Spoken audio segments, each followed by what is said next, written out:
3. She got a free trip to France.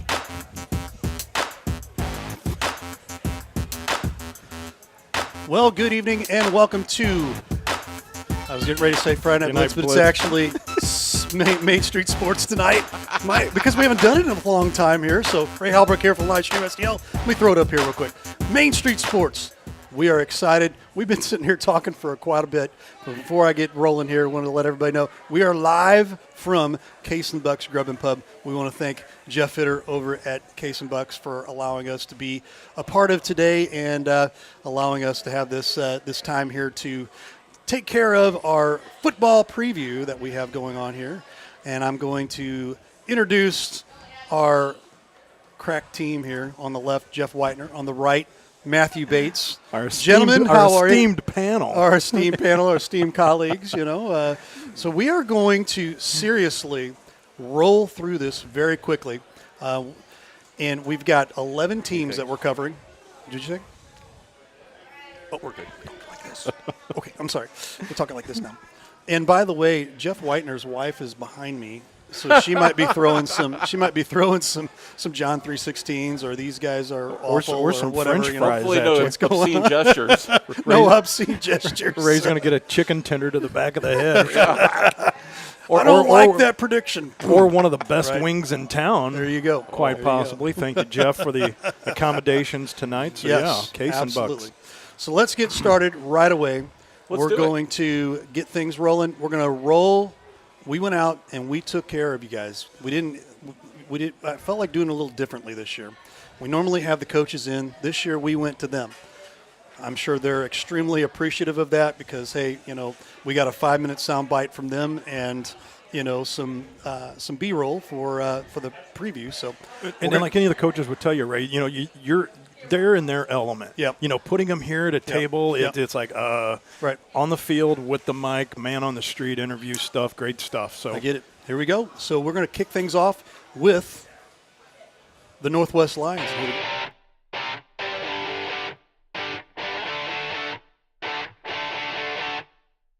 All right, we're here with Coach Scott Gerling from the Northwest Lions. Coach, how's been camp going? It's going pretty good. As we were just talking about, we have about 75, 80, 85 kids out right now. We have a couple that are a little straggling with some paperwork and stuff like that, but we've got a good number of kids out. We're going to be young, but the kids we have that are here are flying around. They're doing things right. It's one of the probably best group of young men that we've had, at least here in a while now. We'll see how it works out on the field, but they're putting in the work, they're putting in the time. We're always trying to get better with the program when it comes to just, you know, different equipments and upgrades and stuff like that. So there's a lot of fun stuff like that that's going on. There's a lot of excitement with the kids. They're happy to be here. They like being around each other, you know, for the most part. And I think it shows in their interactions and when they're out here on the field, and sometimes we have to run them off.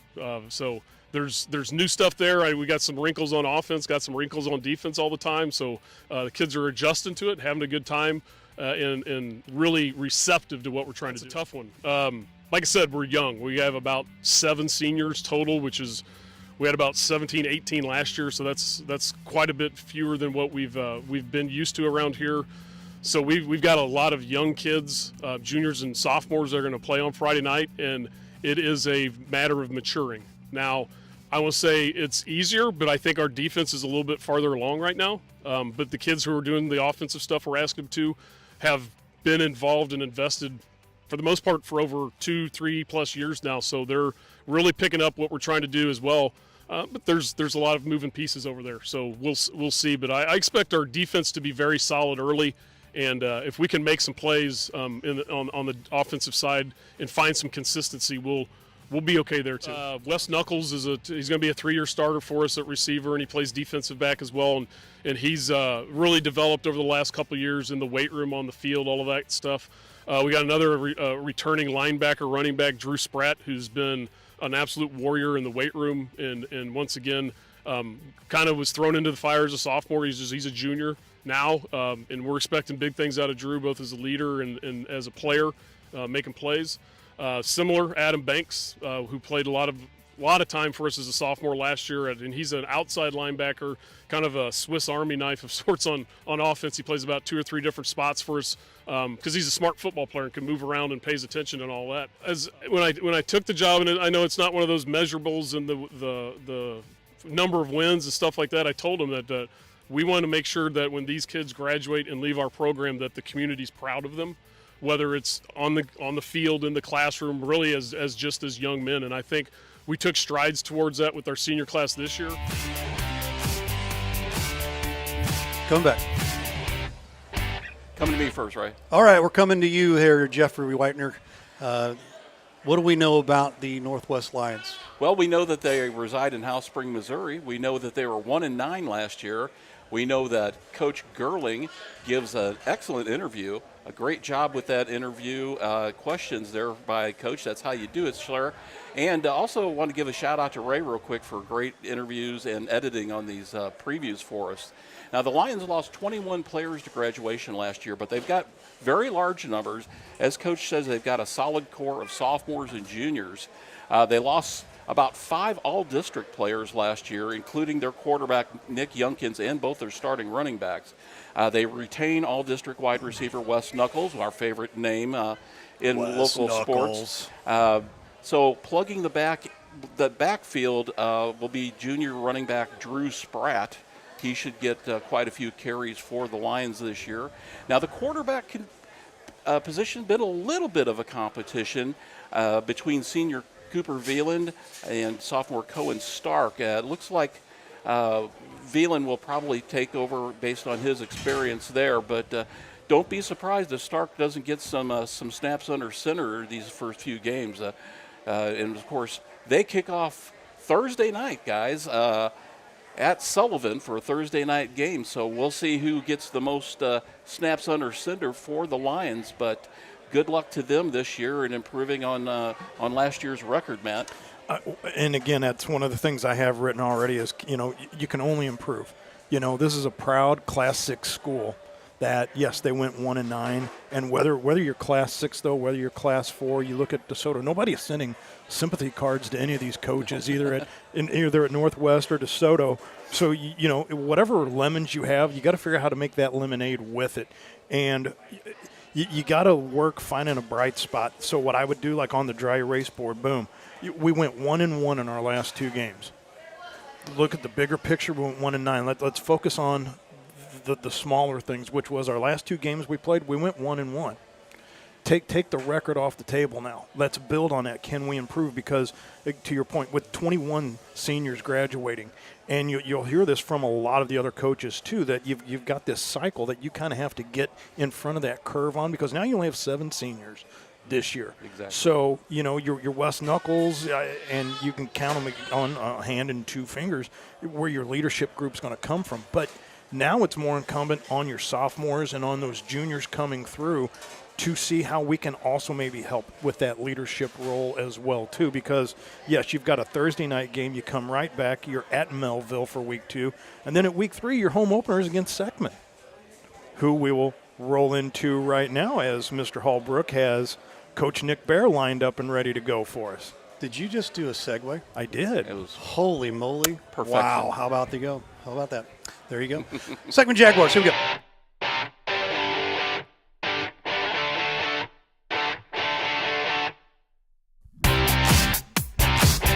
We are catching up here with Coach Nick Bear here virtually. How's it going, Coach? Good. Trying to stay cool inside here. It is getting warm again, and just wanted to catch up and ask you how camp went. Yeah, we had a really good summer, and the 2 weeks leading up to Dead Week were our camp. Boys are very focused, on our goals and what we need to do to accomplish them this year. Coming up first is Parkway West week 1. We've had a lot of success the last 3 years, really establishing a standard and for how we go about our business. So, at our core, we're going to do what we do, and we are who we are.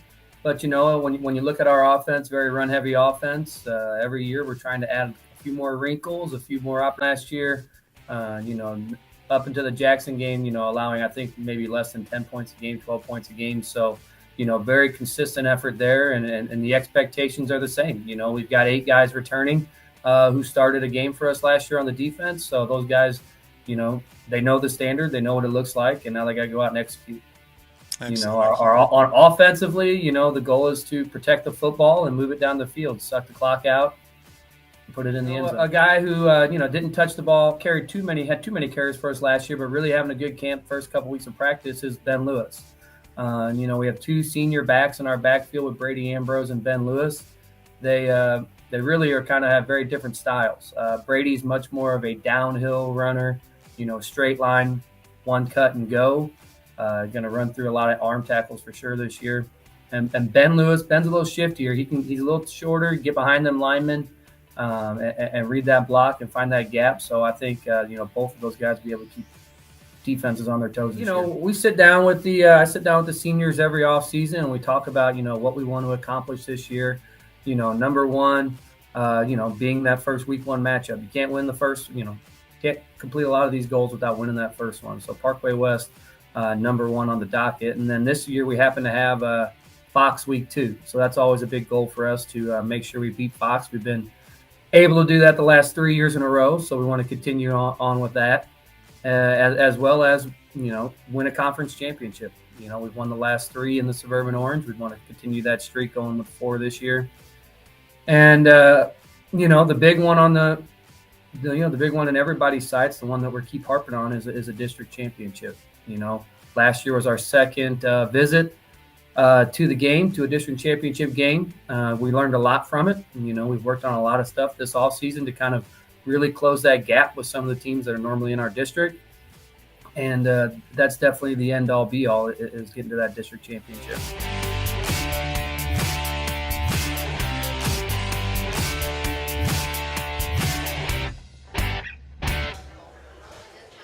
Matt Bates, we're going to bring it over to you there, and you've got a little bit of an update for Seckman. Yes, coming in 10-1 again, another Class 6 school, and just basically when you take and you flip the script from one program to the other, you see the other dynamic that the Seckman Jaguars bring to the table. I gotta say right now, Coach Bear, I'm sure is quite happy to not see Valley Catholic for another year to start off week 1, because a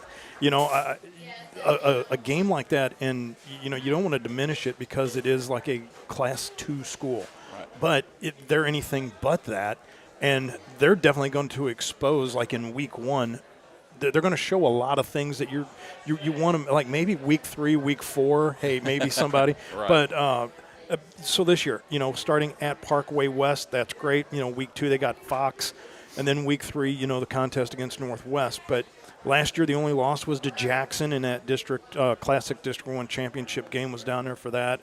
They're going to have their hands full if they want to get back to that spot again. And losing Dean Meckel, the Minister of Defense, lineman Trent Enlow, and the big one, like the white elephant in the room, Cole Rubel, losing him.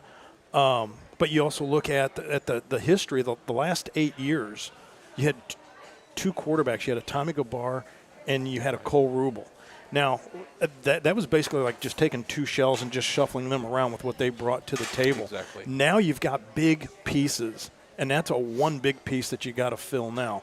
Now, it's not like you got to figure out how to make the most of that quarterback position now, because you've had a while now to look at maybe depth along the way, and now you're going to have to see Nick Bear really have to bear down, no pun intended, on how that quarterback position's treated now, because you want to look for Brady Ambrose, what he can do, Ben Lewis, Joe Bierrock, but I think that quarterback position at a school of this magnitude, if they're looking to get to where or beyond where they were last year, is going to be a crucial piece. Well, especially in the Seckman offense, Matt, when you've got a quarterback who does a majority of the running himself, whether it's just a simple single wing draw play up the middle, or a delayed draw. That's a vital part has been a vital part of the Jaguar offense. So you need a quarterback who's got a good set of wheels on him. So as you mentioned, Ambrose, pretty steady factor in the back route and in the backfield, but yeah, the quarterback position is going to be crucial to the success of this team this year. I also want to mention they return all district player one of the best kickers in the league area in Connor Day.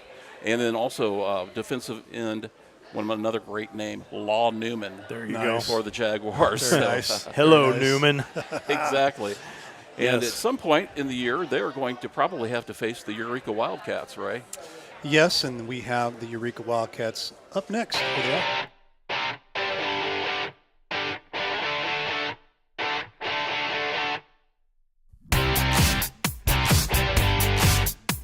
Catching up here with Coach Jake Sumner from the Eureka Wildcats. Coach, how has camp been this season? Oh, it's been a great start to the year. We every year we're so fortunate to have some great young men that carry our tradition around here, and it's been no different. 4 days in, so pretty happy with where we're going, and just got to keep it up. Every year when you get all the personnel together and offense, defense, special teams, it's our job as a staff to kind of see what works best for what kids we have. And, that's kind of what we'll do again this season. And that's a little bit of the only changes will be what we have on our roster. We got some great kids returning on both sides of the ball. And, it's a team game. So it's a three-phase game, and that's something we talk about. And our style to be determined how it's going to look this season. But, I think we're going to be pretty balanced. We've got some key pieces on both. And just be exciting to kind of see how all three of those phases come together. Oh gosh, there's a lot of surprises. Obviously, our best surprises is how our seniors grow up, and I can speak about all of them individually, but as a group, we've just had our seniors really rise up, take the leadership role on, and we're kind of leaning on these upperclassmen to grow into roles, and all those guys have. Yeah, our goal is to be the best we can in the week that we're in, and being camp week 1. That's the goal. Get better than you were yesterday, and that's just kind of how we approach the entire season. And obviously, we got big dreams like every other team setting out here in camp, but we're just.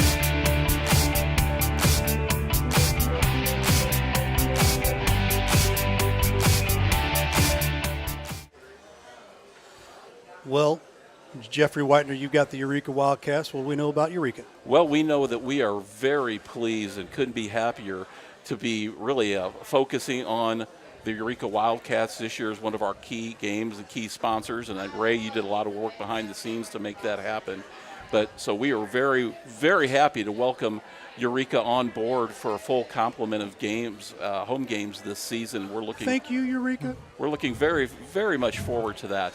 Eureka, 8-5 record last year, so they reside in the Suburban Conference Yellow area. They lost Cape Central in the Class 5 state quarterfinals. They also lost 25 players to graduation, including offensive lineman Drew Swingle. He's now at Lindenwood. Alan Brown III, Eastern Illinois. Defensive back Adrian Cruz, Illinois State. However, they return some very good players, including Mizzou commit offensive lineman Jack Lang, senior quarterback and prospect Casey Holbeman. I think he's one of the bright spots for quarterback in the area. Leading rusher Trevor Kodak's going to be back, and he's going to play an even bigger role this season, I'm sure, for the Wildcats. Now, I'm counting, Matt, on them to have a pretty dynamic offense, but they've got some holes on defense that they need to plug this year, and we'll have to see how Coach handles that. Eureka starts this season at Francis Howell, also another Thursday night game. And then they're home from Marquette, Hazelwood Central. Then they got that Week 4 matchup at Fox. But when we look at some of the losses and some of the key losses that you talk about on that defense, you lose Ryan Thornhill, you lose Trey Haneke, both young men, over 100-plus tackles. That's not two guys adding up to 100. That's two guys adding up to 200 or more. Right. And so that's why I say when you have coaches now, everybody can see your film now. It's not like you can really hide a lot from anybody anymore, that somebody somewhere has got film on you. And if I can figure out where I had Haneke plugged in at, where I had Thornhill at, now how can I move around that? Because I know you've got to fill that with somebody, and you just don't have 100-plus tacklers at the drop of a hat at every program. They don't grow on trees. They don't, and much less having two at one program. Right. So you look at probably the load now going back on to, Holbeman, looking at Kodak and maybe some more Kodak moments with him, that the offense, I think, is going to be more battle-tested and have to be a little more, as we say, out on the field more so than the defense, so that way they don't get exposed maybe like Coach Sumner would not want them to be. Exactly. And it's going to be a situation where I'm very, very interested to see how how Coach handles that defense this year and finds those tackles. You know, it's not about finding maybe 2 players to replace those 2, but maybe 5 other guys that can make up for those tackles. It's about making up the number of tackles more than anything else. Or making up a program like the Crystal City Hornets are going to have to as well, too, with a new coach in. And Mr. Hallbrook has that interview as well. Yes, we do.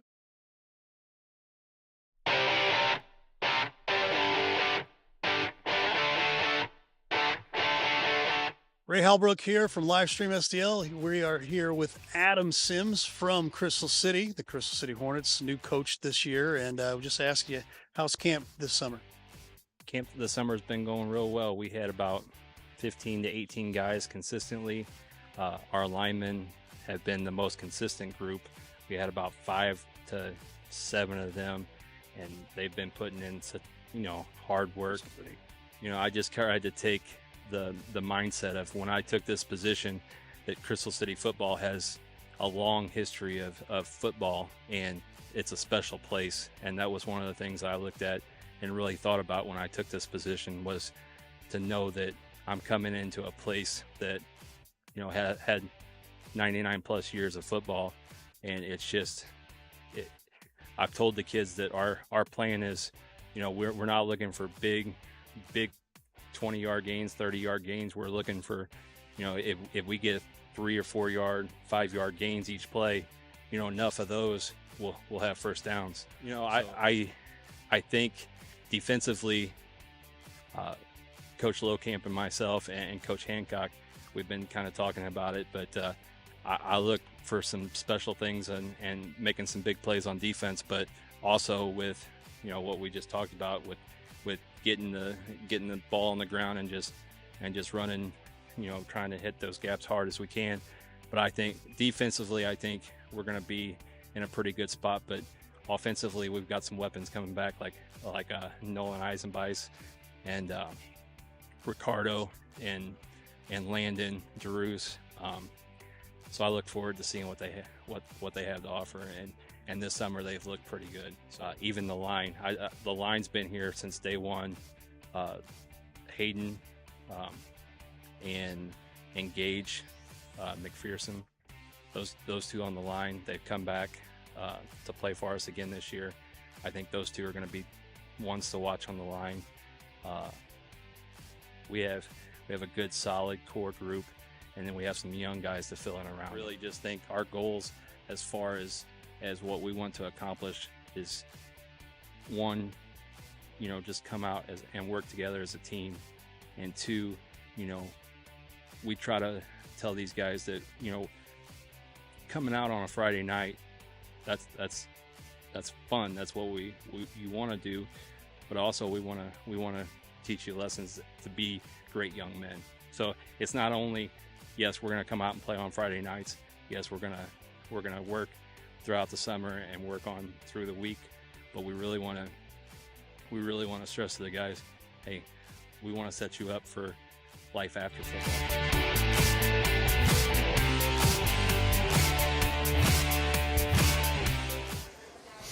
Matthew Bates, we've got the Crystal City Hornets on tap here. Hopefully the Hornets, they're hoping not to get stung this season, as Dan Fox leaves after 2 seasons, going 16-6 with a program, Jeff, that we talked about even last year, week in, week out. That this was a program that had the paddles on them, the jaws of life. This was a program ready to sink, go into the abyss. Coach Fox brings them out.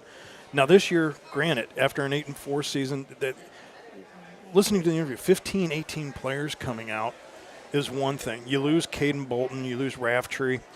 One thing that's not really talked much about is your quarterback that you thought you were going to have in Cale Schamberg. He transfers to Festus. Now, in the interview, listening to him talking about how, he would be happy, getting kids running, 3-5 yards a play doesn't have to be an 80-yard play. My thing to you, Jeff, is we were just kind of just bantering about that. They're going to be out on the field regardless. So whether they run one play for 80 yards or whether they play a full football game like that and never leave the field, for those that don't understand, yes, because football is a stop-and-start game, but by the end of that game, it's not just the physical toll, it's the mental toll as well. So these kids always have the odds stacked against them.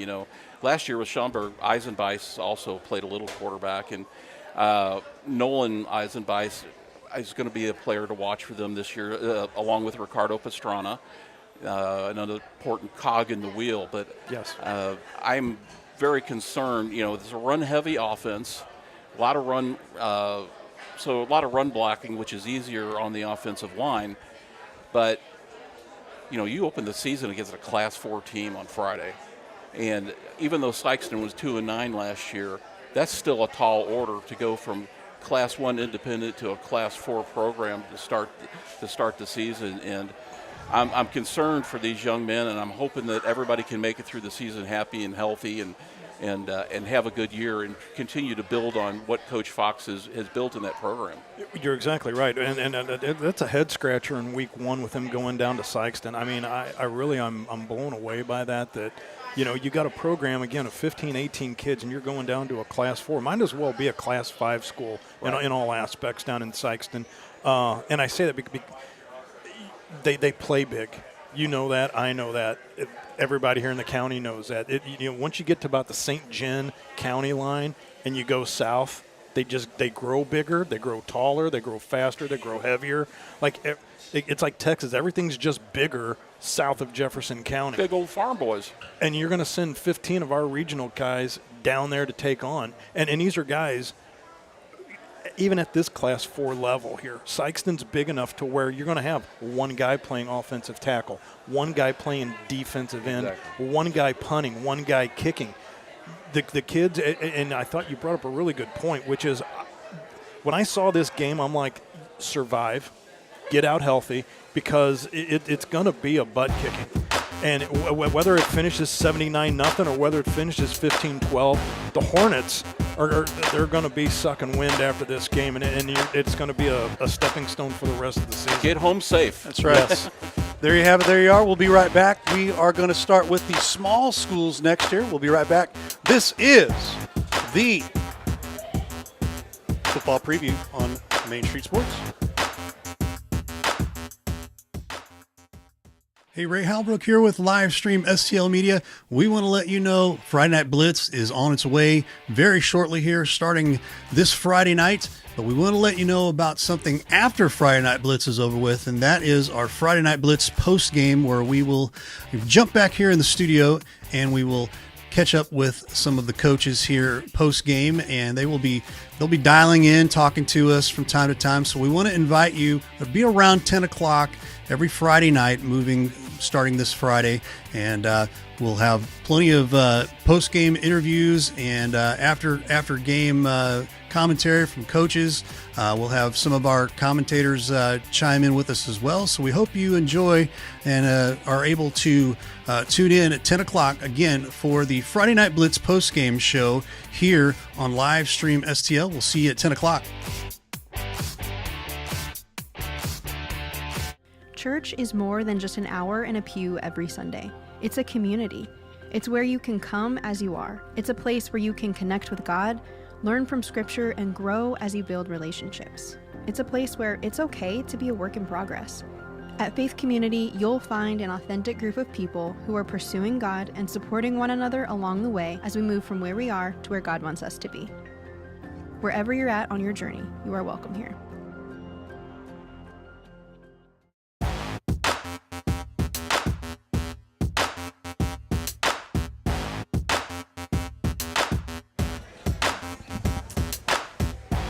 And we are back here for the small schools. We're going to start with none other than the Grandview Eagles. The Grandview.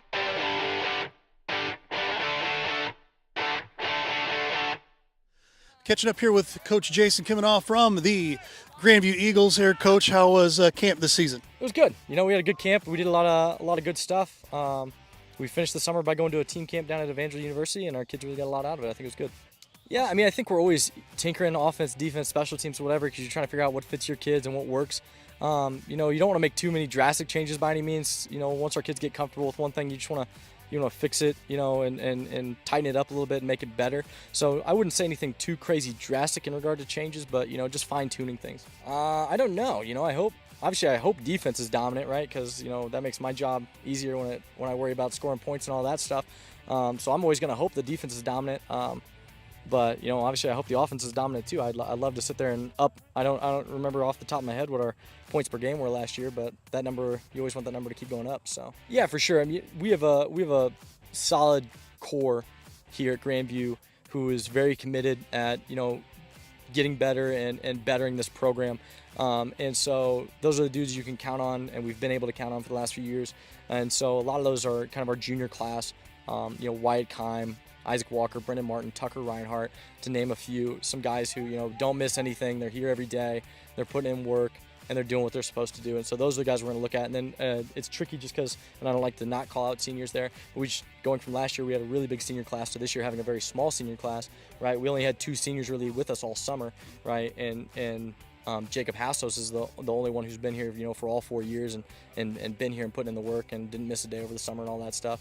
And then, you have Skylar Melton, who's coming back from an injury last year. So again, there's at the top, we have some very good guys who are hard workers and doing all the right stuff. And now the trick is just building all around them. I think for us, it's always trying to be better than we were last year, right? And that's been tricky because a few years ago, we had a very solid senior group, and that helped us have a very successful season, and that would have been in 2021, right? And then there was kind of this fall off in the sense of now all of a sudden you graduated almost 20 seniors. That's really hard at a small school as a head coach. To last year we had about 12 or 13 or 15, it was up to 15. And then this year we're back down to 2 or 3. And so it's this vicious cycle that's really hurting us here at Grandview right now. And so for us, it's just worrying about us and not worrying about other opponents and saying, hey, we got to beat so-and-so, we got to do this. It's hey, we got to be better than we were last year. Because I think we look at it and we say we can be just as competitive in this conference as anybody else. And so for us, it's like take care of business week to week and let all that stuff take care of itself.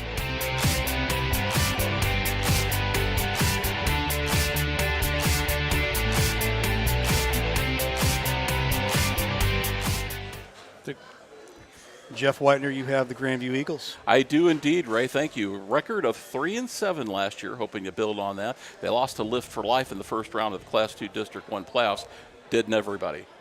The Eagles lost 14 players to graduation, including standout Nash Moore. Nash Moore is one of those guys who was a hammer both on offense and defense for the Eagles, and that's going to be a big hole to fill. Now, they do have returning Brendan Martin at quarterback and receiver Wyatt Kime, and I expect both of those guys to have big seasons and play big roles again for the Eagles. They're a part of a strong junior class, but there's only a couple of seniors on this whole roster for the team. They're, like Coach said, they're in that cycle right now, and that cycle came from the 1 year that they did not have a varsity schedule, and that kind of threw that cycle off a little bit that we talk about, graduating players and coming up and things of that nature. Anyway, Grandview opens their season against Chaffee 5-5 this Friday at home, and this is a game that is winnable for the Eagles. They also have new turf. Let's see if they get a little bounce off of that. From that, no pun intended. But this is the 3rd season now for Coach Kimenow, and it'll be interesting to see how he approaches this year and trying to find a replacement for Nash Moore and what he brought to the program, Matt. Well, it's going to have to start up front, and a returning lineman on both sides, and Tucker Reinhardt is going to be the answer to hopefully shedding some of that responsibility. You also have Isaac Walker returning as well, too. Was able to see them a couple times last year. And I got to tell you right now, probably as underrated of a lineman as you're going to get is going to be Tucker Reinhardt. Not only do I love the name as well, too, sounds like a great offensive, defensive lineman name, but you just talk about a kid that, doesn't get a lot of airplay per se. And I love his game, love watching him play, and the return of Isaac Walker. You need some of those pieces to establish, to get those building blocks to move on. And as we'd said, with Northwest, you see that cycle. Grandview said the same thing, and you're going to hear the same thing later on with Coach Zaharsky from Hillsboro.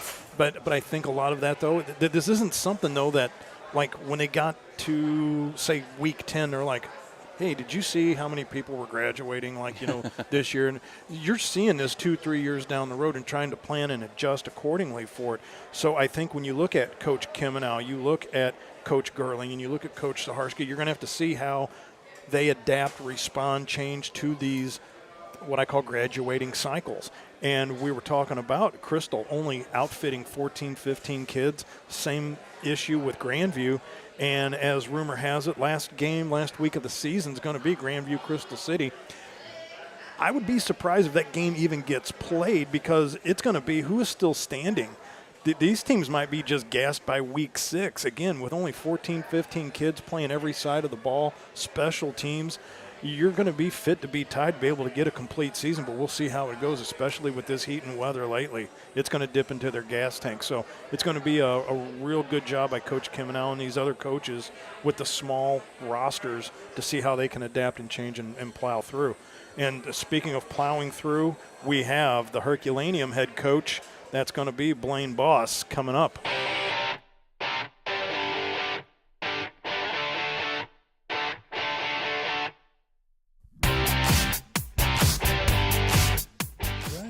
We're here with Coach Blaine Boss here. Just wanted to catch up with you and ask how camp went this summer.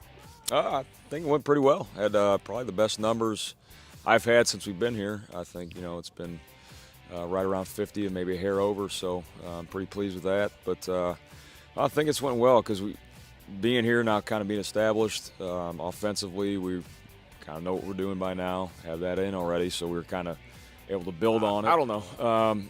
You hope the offense can, because I'm more of an offensive guy, would be pretty dominant for us, and I think that would help your defense as well, being able to put up a lot of points. I think that could be a definite boost to your defense. But defensively, I think, with what we do, our kids are so confident with it that I think that could be a plus side for us too. But we'll just have to kind of wait and see. And obviously, as a coach, you want them both working well, so that's the plan. We've had a lot of guys doing good stuff for us. I think Braden Mattingly, he's going to be a senior for us. He played not every game last year, but he was out quite a bit, kind of banged up, and I look forward to him being healthy and seeing what he can really do. He's one of those guys. He's a leader for us, and he works extremely hard in the weight room, conditioning. He's always at the top of the line, and excited to see what he can do because he's an explosive kid for us. Keaton Reeves, another kid. He's been our quarterback. He was a sophomore last year, so I'm just looking to see if getting that year under his belt, he can make that next step and be a heck of a player for us. But, there's a lot of guys. I could go on, and I hate to not say everybody's name, but those guys have really kind of stuck out. Another guy that we're looking to see if he can be the next kind of big inside backer for us is Luke Bryce. We've kind of been fortunate to have a guy that can go sideline to sideline for us with Mikey Maloney in years past, and we had Damian Light last year, Cody Gibson a couple years ago as well. We've kind of been fortunate to have that guy. And looking at our schedule, I'm not going to sugarcoat. We have some games that I think we need to win. There's a lot of games on schedule. There's no excuses. We need to win games.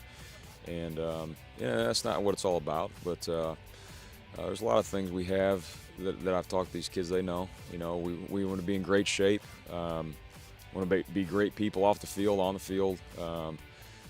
Want to be just relentless. Want to be nonstop till that final whistle on Friday nights. So I think if we do those things and do the things we've talked to them about, I think the rest of the stuff will fall in place.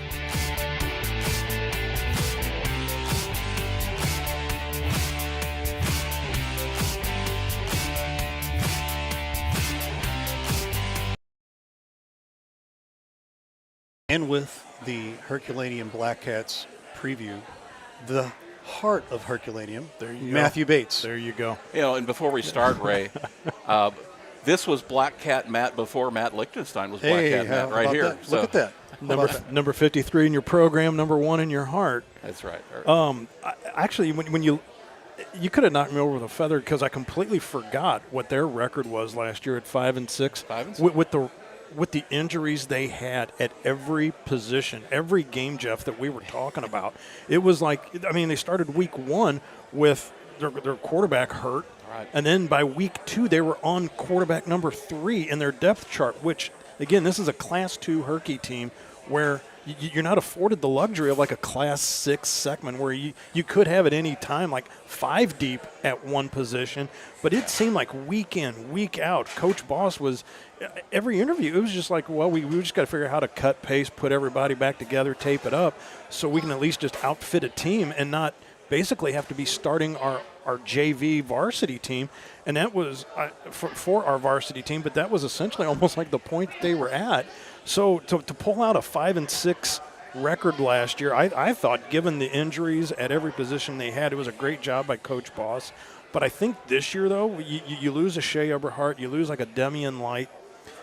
You have your Anthony Galinas, Mac Waddles, who, I mean, you know, he might have to fill in at quarterback if they get that far as well, too. But Mattingly will be back there running the show. But I think it's going to be, you know, when you look at their record and you look at this year, play healthy.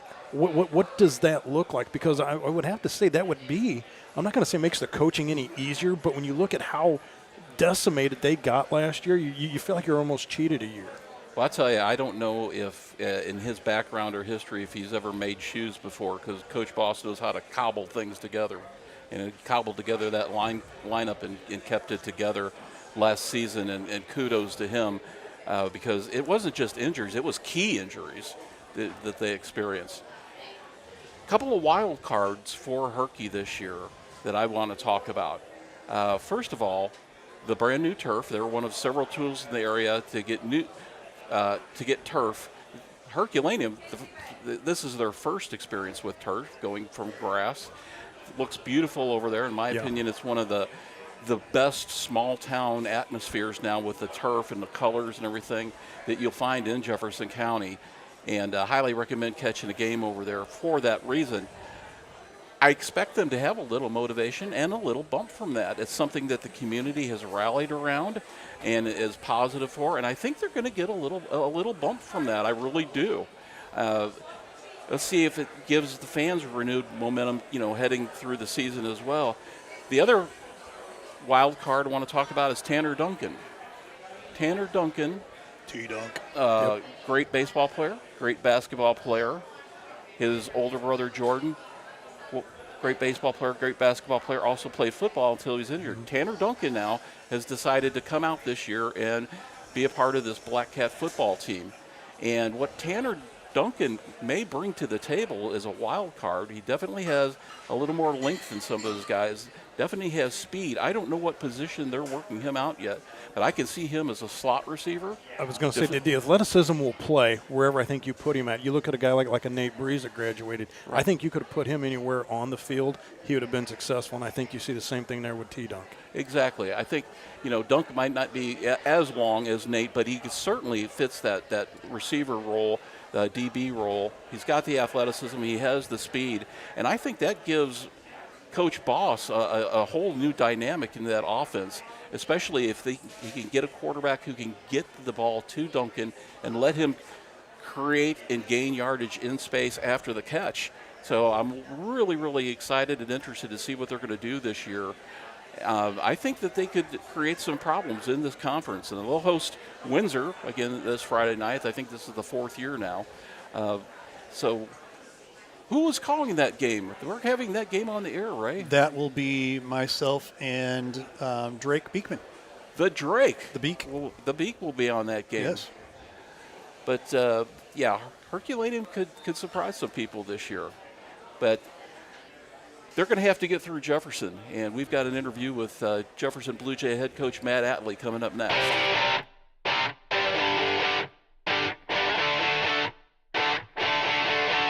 Hey, Ray Halbrook here from Livestream STL. We are with Coach Matt Atlee from the Jefferson Blue Jays. How's it going, Coach? Good. How are you? Wanted to ask you how camp went this summer.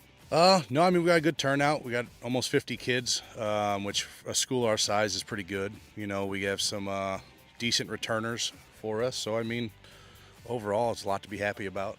New faces, obviously, is a big one from the coaching staff and from new kids coming out, obviously. I mean, outside of that, we're just going to continue doing what we do best and playing Jefferson Blue Jay football to the best of our ability. You know, I think that we have a lot of good skill on both sides of the ball. I think our defense has a lot of good pieces in place that could almost be better than last year, which is hard to say because we had some big pieces to replace on that defense.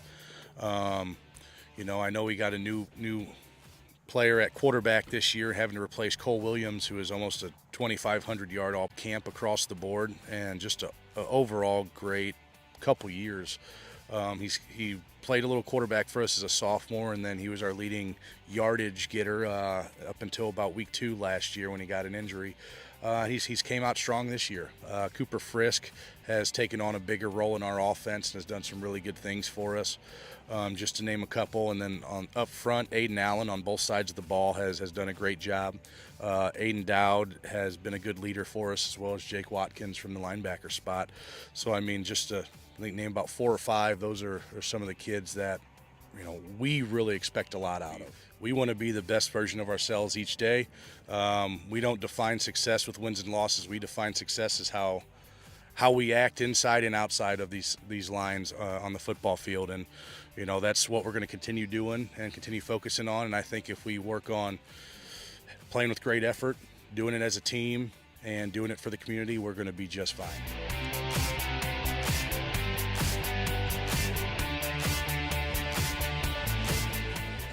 Mr. Blue Tiger Media, you have the Jefferson Blue Jays.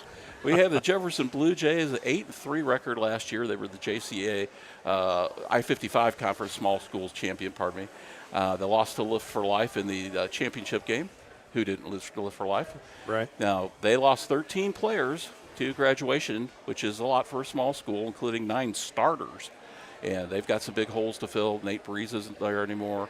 Quarterback Cole Williams isn't there anymore. Now, they'll open the season on the road at Priory this Saturday. That game's been moved to 10 a.m. to try to avoid, I guess, some of the heat and the wonderful humidity we have now. But so this is kind of like a Twin City Youth Football League start time for this high school game, guys. They've got some key replacements, as you mentioned, Cooper Frisk, Carson Hafner. Those guys can do a lot of different things for the offense. They can catch passes, they can throw passes, they can run the ball from the backfield. And I would be surprised if you didn't see those guys in multiple roles in different positions. You might even see some Wildcats this year with those guys. You've got also some guys that Coach mentioned, Aiden Allen. He is a rock and anchor in the middle of that line. He's one of the strongest players in the county. And you've got Jacob Brunts did a solid job at linebacker last year. The Crater brothers, those guys are a little undersized, but they're animals. They're strong on defense. And to me, the wild card will be Aiden Ussery, the younger brother of Sean Ussery, who played fullback and middle linebacker for the Blue Jays and did a great job. Aiden, very athletic, and interesting to see how he can do this year. I'm sure he will be a big hand on both sides of the ball. Now, the O and D lines have a lot of returners, and that should be a strength of the team. You know, it's more replacing the special skill position guys. But I'm looking forward to another good but yet very interesting season for the Blue Jays, Matt. This was a team that went 7-0, but then in the last 4 games went 1-3. So you kind of have to just raise an eyebrow to that a little bit, that for a team that started off like gangbusters, and as Coach Matt Atley said, it's not about wins and losses, but that does just kind of pique your interest just a touch. And again, having 50-plus kids coming out, that's great to see. Yes, this was a game that their week 1 went from a Saturday 1 p.m. game against Priory. Now it's moved back to 10 a.m. because of the weather. And I got to tell you, for a week 1 game to have this many different nuances now you're starting the season 10 a.m. Like it was one thing whenever you had playoff games and other Saturday games that had your regular, like say 1 p.m. kickoff, where now you're barely going to be able to have breakfast of any sort to even just, by noon be ready to go. That you got to be ready to rock and roll and up at Priory by 10 a.m. So your morning is going to start quick on a Saturday at around probably 5, 6 a.m. and then you're heading north. So nobody is going to, again, be sending Coach Atley any sympathy cards for this week 1 game. But then you look at, after you get week 2 and 3, week 4 is our home opener against Cuba, the newest member of the Quad City Conference. Now the Pius is out of there. So we will see as we move on through the year, but we got to step aside for a break. Mr. Hallbrook, take us. We'll be right back. This is the Main Street Sports Football Preview. We'll be right back.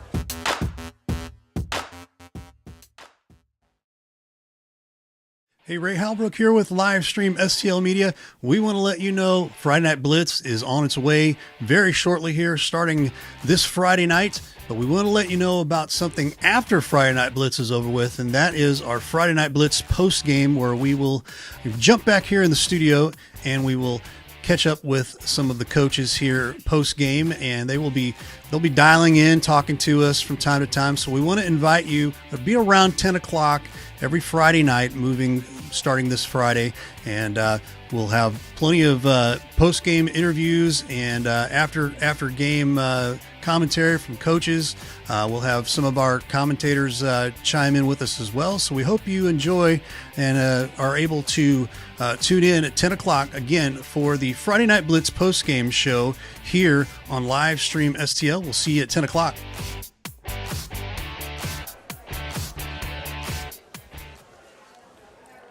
And we're back. We're about ready to do the large schools. We got 4 more left.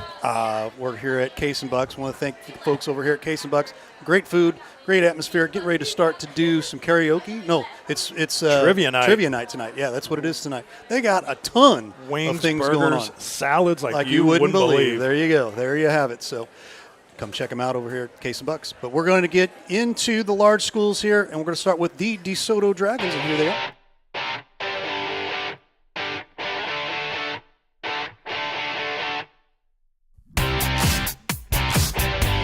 Here with Coach Russ Schmidt from the DeSoto Dragons. Coach, tell us a little bit about how camp went this summer. It was a productive camp, much more productive. You know, we kind of talked before we went on the air. We hope to become a better version of ourselves than we were last year. And, you know, I had an opportunity to have a full year with my staff in an off season, where last year I had a month or less than a month to get ready for a football season. So it was as much coaching kids and coaches as it was anything else. And this year, you know, we really got a deep dive into what we wanted to do philosophically, and the staff buy-in and the kid buy-in in the offseason has been tremendous. So we had and it rolled into a really good, until we can improve that football IQ, you really can't expand your playbook. So we're going to keep it simple for the kids so the kids can play fast. I think the maturity of our quarterback, Austin Missy, as a leader, and his throwing, we got involved in 7-on-7 this summer, something we haven't done in several years here. So that was a blessing for our kids because while they were doing that, we worked with the offensive linemen here. So it was a double-edged sword. We really needed to improve our offensive line play. So while the skill kids were up there at Windsor, we had our linemen here, and you know, Owen Williams and Eli Hessler and Colin Barton and James Allen, the interior 4 guys, they've really put in the work in the offseason, and we expect some big things from them. I would think we're just because we're a little bit more caught up to speed, it's probably both sides of the ball. I mean, I don't know offensively until we get into that jamboree Friday night because we left a sour taste in our mouth at the end of last season over at Festus, and you know, it's one of those things where, you know, we were against the time crunch trying to get stuff installed and just willy-nilly. So we're much more sounder offensively than we were this time last year. But that having been said, we're the same way defensively because we stumbled upon some things during practice getting ready for districts. It was working very well for us in preparing our kids. So we wanted to make sure we're mindful to use that as we move forward here in the fall. So, you know, it's like everyone else. Let's get to week 1 and see what that dominant side of the ball looks like. Well, I use the word become a better version of ourselves than we were last year. You know, people in the community are wanting to talk about wins and losses. These kids here know what the expectations are. They understand. We understand as coaches the high level of frustration with the lack of opportunity this program's had. So our schedule's much different than it was this time last year. But that having been said, we still have to go out and play fundamentally sound football, which we had a very hard time doing. It goes back to our football IQ. If we can continue to improve that IQ and continue to improve our effort, then I think the outcome on the wins and losses will improve itself as well.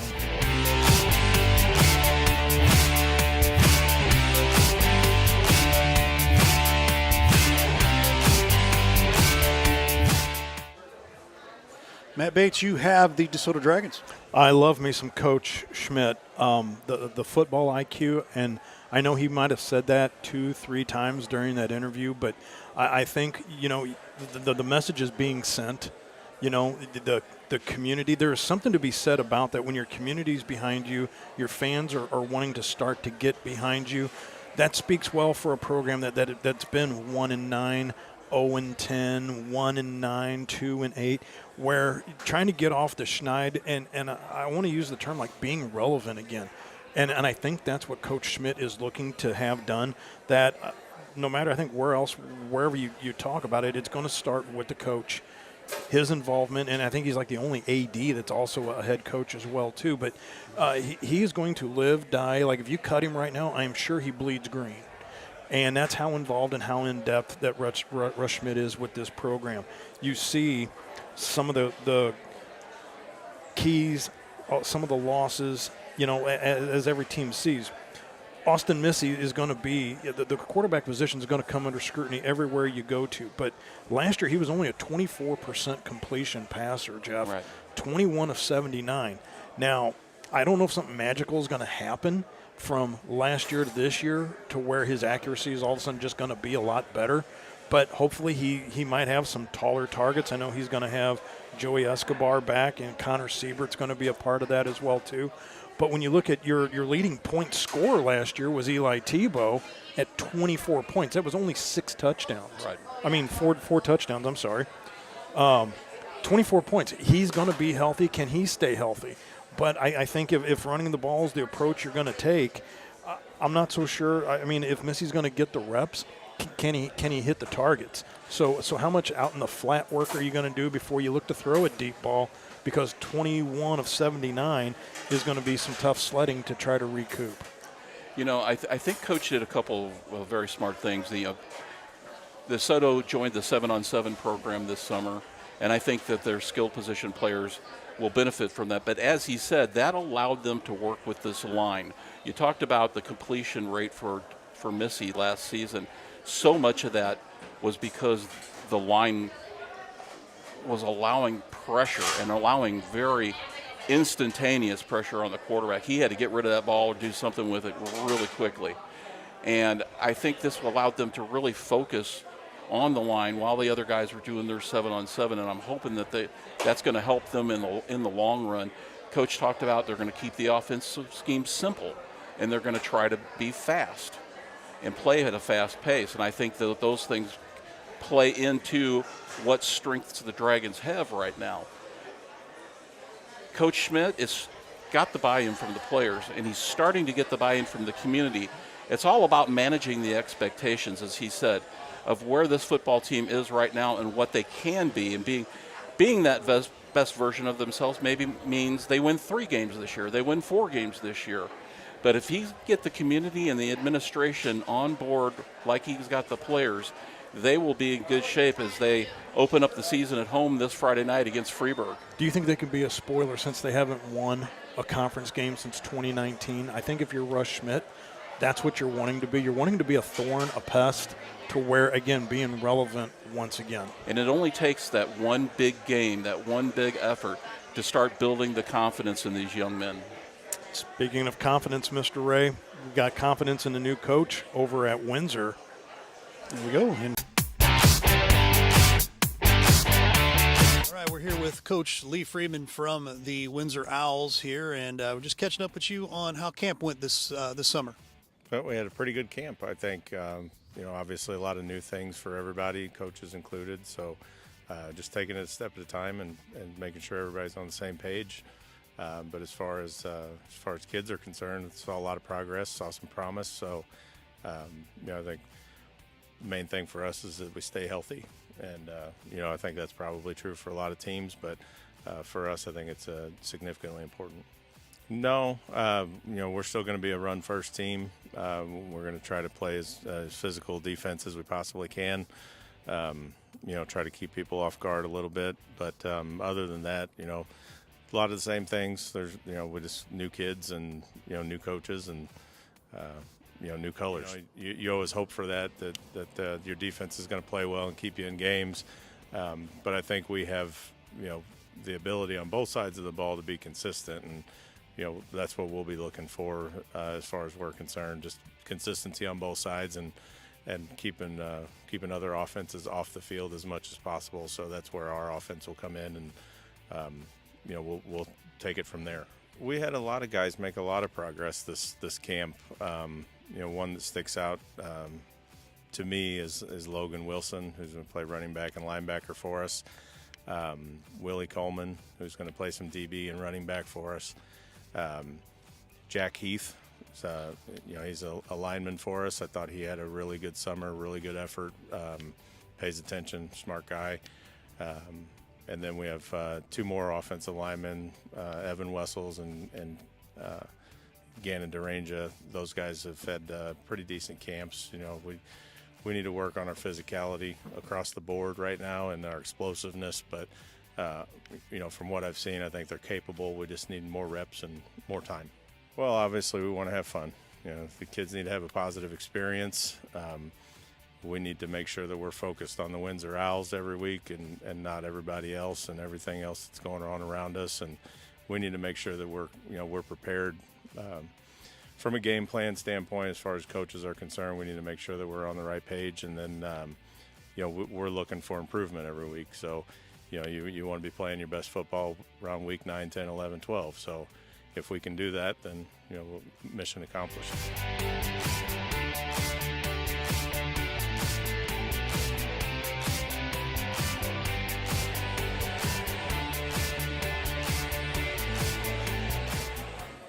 Jeff Whitener, you've got the Windsor Owls. I do indeed. And who wants to hear about the Windsor Owls? Who?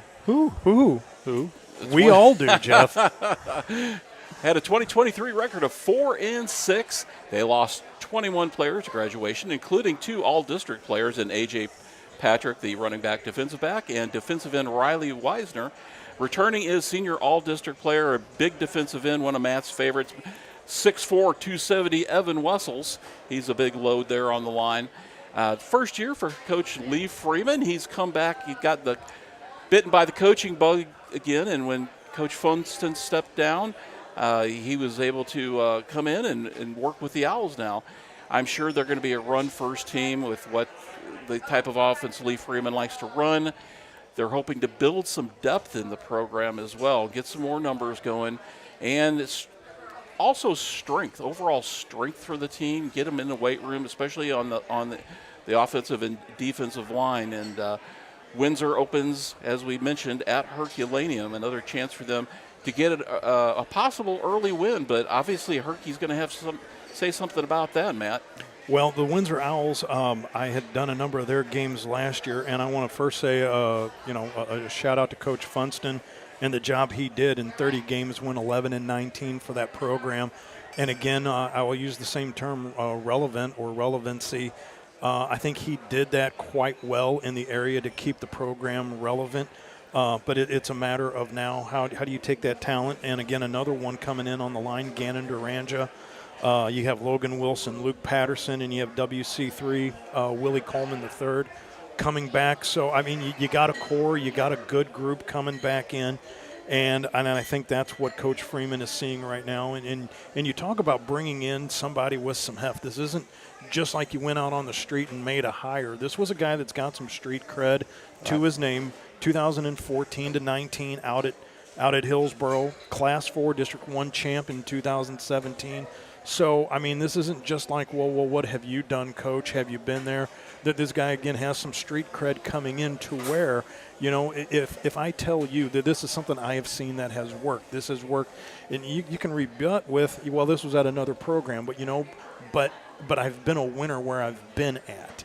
So I think to breed some of that in now to where some of those players that might have a little bit of self-doubt, you got a coach now like that is looking to invest and spend some time there. Like I know Coach Schmidt down there at DeSoto has got the street cred to go with his credentials as well too, to where these players they've got a little bit more of a buy-in factor of instead of just like, oh, well, this is just some new guy coming in here and I'm going to have to listen to his spiel.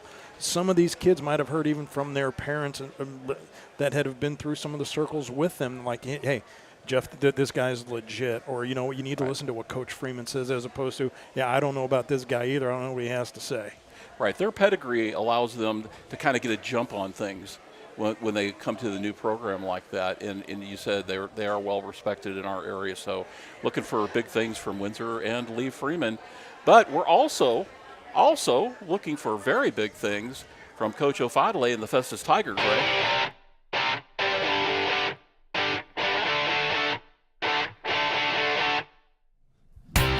are here with Coach A.J. Ofadale. Coach, how has camp been this summer? It's been great. This time of year, it's always kind of there's a little bit of a duality to it. Like on one level, you're excited to be back into football. You need a lot of work and a lot of development. At the same time, you're also kind of crossing your fingers and holding your breath to make sure everybody stays healthy.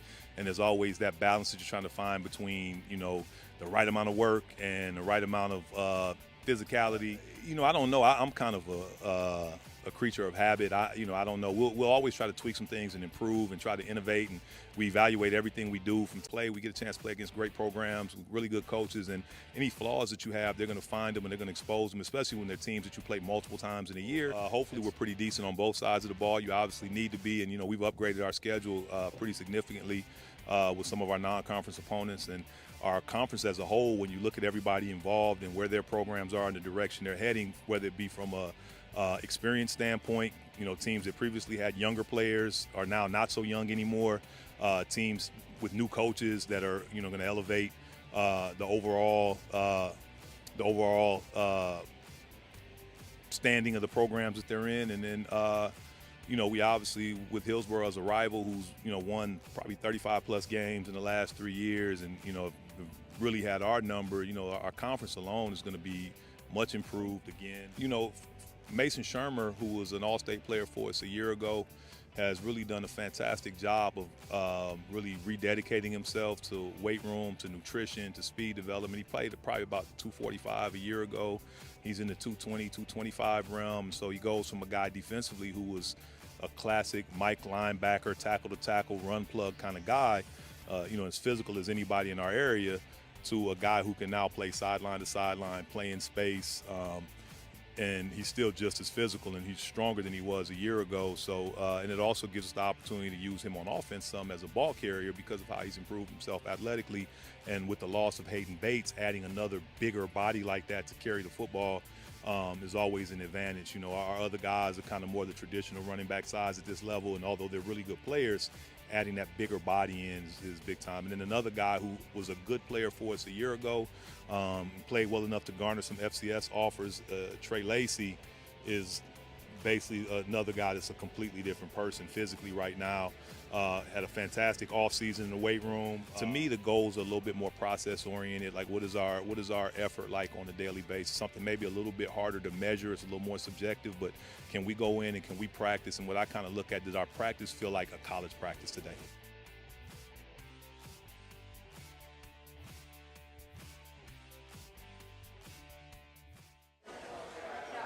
And Matt Bates, we have you for the Festus Tigers. It will be Festus 8-4 last year with that loss to Hillsborough, the 29-28 that I think everybody is still talking about. And I think in that interview with Coach Ofadale, there was still that bad taste of you were up 28-0, and then when the final horn goes off, you're going back home losing 29-28.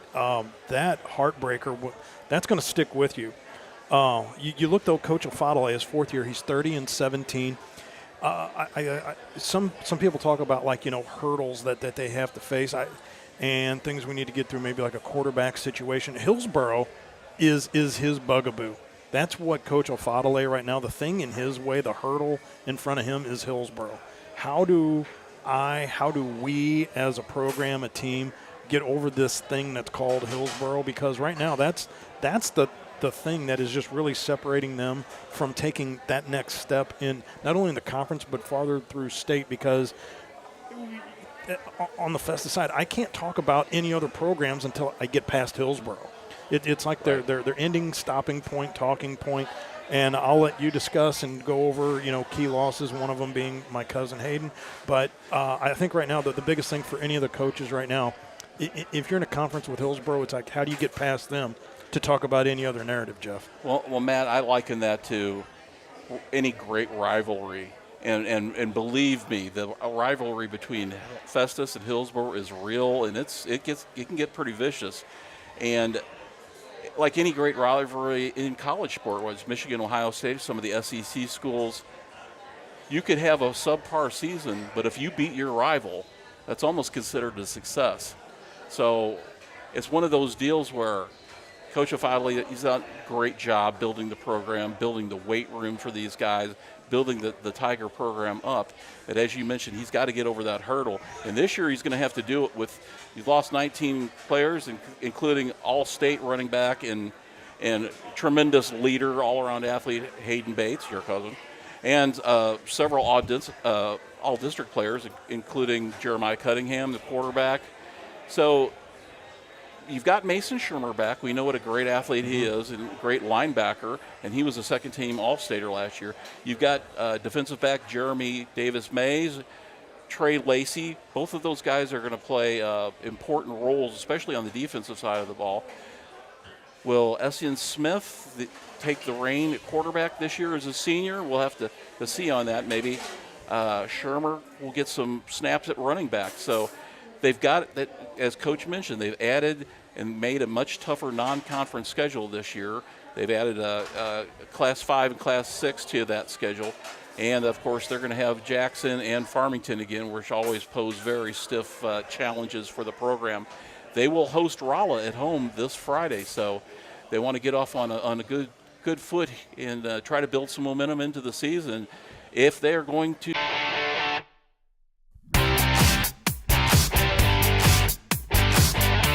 We're here with Coach Bill Saharsky from the Hillsboro Hawks. Coach, how's camp been? It's been really good. So, we got some new stuff that we've installed and some new faces in some spots. And we've had, last week was a good week, and we've had another good start to this week. We always, add wrinkles. You look at, every year what you lose and what you have coming back, what kind of fits the kids you have coming back in terms of their abilities, and can be difference in sizes, or you have big running backs, small running backs, things like that. So it's just you evaluate the talent that comes that's coming up through the program and what kind of best fits those guys. A kid like Chris Duncan will be a senior running back. He's really good out of the backfield for us, has really good hands. So he's a kid that we want to get in space, and he battled some injuries last year, so didn't get to play as much as we'd have liked. But he's a weapon that we're gonna definitely get the ball to, and let him have a good senior year. It's a handful of guys. Obviously we get with Preston Brown coming back at quarterback. Aiden Rollins done a really good job at linebacker for us, we've returned some of those guys there. About 5 or 6 guys come back on defense, and that played quite a bit last year for us. Mason Boyer's a D lineman that played quite a bit, had a really good year for us. Colton Romaine back at outside linebacker, and Jackson Marks, another inside backer for us. Those guys have all done well. Our secondary is new, and those guys have, all done a pretty good job battling out, and, we got a pretty good rotational depth there. New on the O-line. We've lost 4 seniors up there, so that's a group that's got to kind of grow up, but they've done a pretty good job. 5 or 6 kids that Micah Bacher, Cole Osman are 2 seniors that started games last year for us, and Caden Romaine, Isaac Weibel, Logan Jarvis, William Priest done a good job, Landon Smith. Just a handful of guys. We got a good freshman lineman. Kyron Miller's done a good job on both sides of the ball for us, O-line and D-line. It's really hard to say. I like our speed on defense right now. Offensively, obviously having Preston back, a kid who's thrown for close to 2,500 yards and ran for over 1,000. So, if he can replicate those numbers, that'd be, fantastic. So, we got some different weapons on the offensive side that guys kind of have had to wait their turn. We have Keaton Pipkins coming back at receiver, but other kids have had a good or a good summer off season. Ian Phillips is another senior, Carter Stevenson, those guys. Austin Ross is a sophomore receiver for us. He's done a real good job all off season. So those are guys that will get the ball thrown to them. New tight end Carson Campbell. He's kind of a hybrid tight end receiver. He's we haven't had a 6'2", 6'3" tight end in a while, and he's kind of one of those guys that we can play at receiver and tight end. So. There's weapons there. Aiden Rowland got some carries last year, but obviously had to play behind Peyton Brown. So we expect a big season out of Aiden this year at the running back spot. We really don't ever talk about individual goals with our guys. It's more, the steps. Our goals every year is to compete for the conference championship and compete for a district. And we preach, being fresh and staying healthy, and that's why we really harp on our kids about the off season. And one of our goals, it may sound funny, it's because it's not a win or loss goal. It's be healthy week 10. Because if we can be healthy week 10 and we're a better football team by week 10, then you give yourself a shot in the playoffs and to go as far as you can.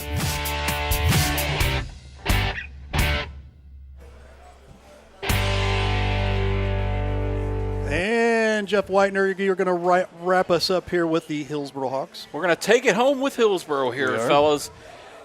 All Hillsboro did last year was compile a 12-2 record, and they were district champions for the second straight season. And They managed to find themselves in the state championship game of Class 4 before losing to Kearney this year. So they've tasted some success outside of just a district championship, which we don't get a lot here in Jefferson County, to be honest with you.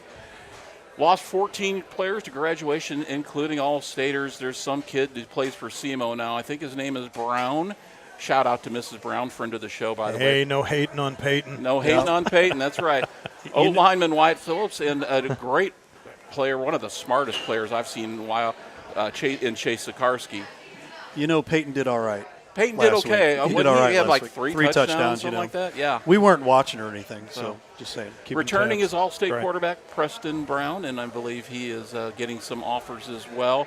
You also have all-district players in Keaton Pipkins and wide receiver, defensive lineman Mason Boyer, and offensive lineman Micah Bacher.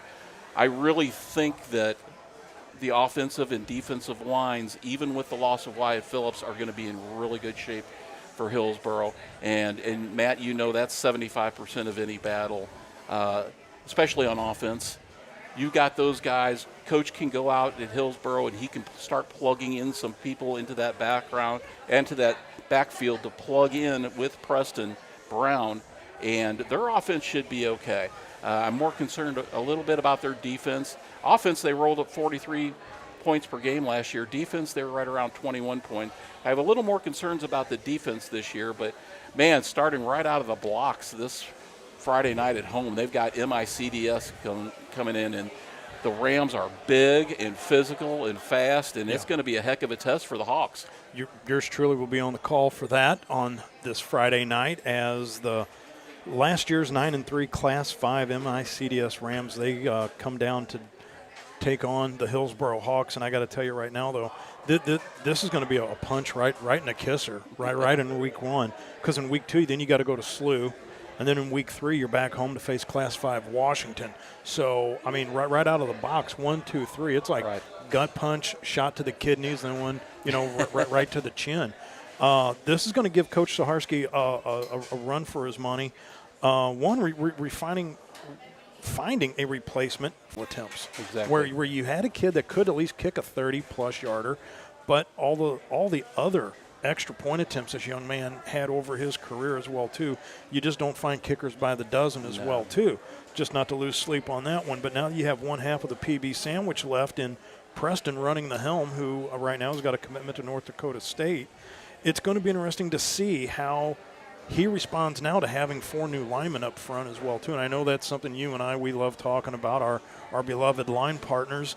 But when you got to replace 4 of them, though, Jeff, that, from the quarterback, I'm looking at, okay, how much protection am I going to have? I mean, I know I got Bacher, and I know I got 1 or 2 more, but then it's just like, how much of my own research do I have in the depth and the comfort level of when I go to drop back? I got 4 new faces I've got to try to figure out those parts in, as opposed to like last year when I dropped back, I had my full confidence, full trust up front, and now I got to rethink things, maybe. Right. Well, and Matt, I think their offensive line is going to be good. However, with those 4 new faces, it takes practice to start working together as a unit on the offensive line. But you also can't discount the game experience as far as learning how to work together. And right out of the gate, they've got some major challenges because the defensive line for MICDS is going to be bigger, almost to a man, right across the board, and heavier. So a big early test for these. Yeah, I think they'll be fine in the long run, but they're going to get a baptism of fire. Well, that was what I was alluding to, is that like right off week 1 against MICDS, they have at least 8 returners back on their defense starting.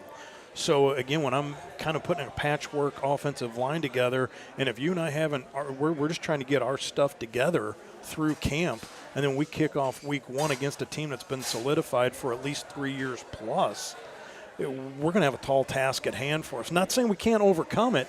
I'm just saying that's a big week 1 punch that we're going to have to try to absorb. Well, folks, there you have it. And we wrap things up here for the Main Street Sports pregame or preview for football. Before we get out of here, a couple of things. This Friday night Blitz starts. Windsor will be at Herculaneum. That'll be a 7 o'clock start. Scott Lotta and myself over there at Herculaneum, the brand new field there. And then Matt will be with Brian Kaplinger, for the MICDS Hillsboro game. So tune in, and we'll tell you also new places to tune in here. If you haven't checked it out since the summer, we've migrated most of our stuff off of the social medias because we have a brand new website and a brand new Roku channel. So if you haven't done so, download the Livestream STL app on Roku. And also, if you haven't done so, check out our website, livestreamstl.tv. Lots of cool stuff coming up here. Football, softball, volleyball, soccer, all across the board. So check it out. We'll have our schedules broke up and updated on a weekly basis on our Facebook page. So check that out. But and then our final thing after Friday Night Blitz, we have the Friday Night Blitz post-game show. We're going to be taking out. I'm going to be leaving about the beginning of the fourth quarter of our game, heading home to catch up for the post-game show. We're going to have coaches. We're going to have post-game reactions from coaches. I think Matt's going to jump in with me, and Drake, and maybe even Jeff as well. So we would love to have you come in and tune in. Again, that will be on socials and our website and Roku. So that'll be everywhere. But fun night there. And then fun day. the following Monday, okay, what's going to happen, Ray? What's going to happen? Oh, yes. We have. Let me see if I can find it. I don't have it, but it's okay. Upon further review. That's what it is. Upon further review. That will be, we're going to record Monday. We're either going to have that Monday night or sometime Tuesday night. It depends on how quick we can get things going there. So, again, upon further review, and we'll have all that post-game stuff regurgitated, so to speak. We'll have plenty to talk about. So, for Ray Halbrook, for Brian. I'm ready. Are you ready? I'm ready. I'm Brian Kaplinger. No, who's on first? I'm Drake Beekman. You're Scott Lotta. Scott Lotta and then don't forget Eli will be with us, and Elijah. Eli and Elijah show. That'll be a fun one there. But that's Jeff Whitener. For Ray Halbrook, for Jeff Whitener, for Matt Bates, all of us here at Livestream STL. Thank you so much for watching Friday Night Blitz post game. Not the Friday Night Blitz post game, but the Main Street Sports football preview. We'll see you Monday night, Friday night, sometime. It's actually Friday night for Friday Night Blitz.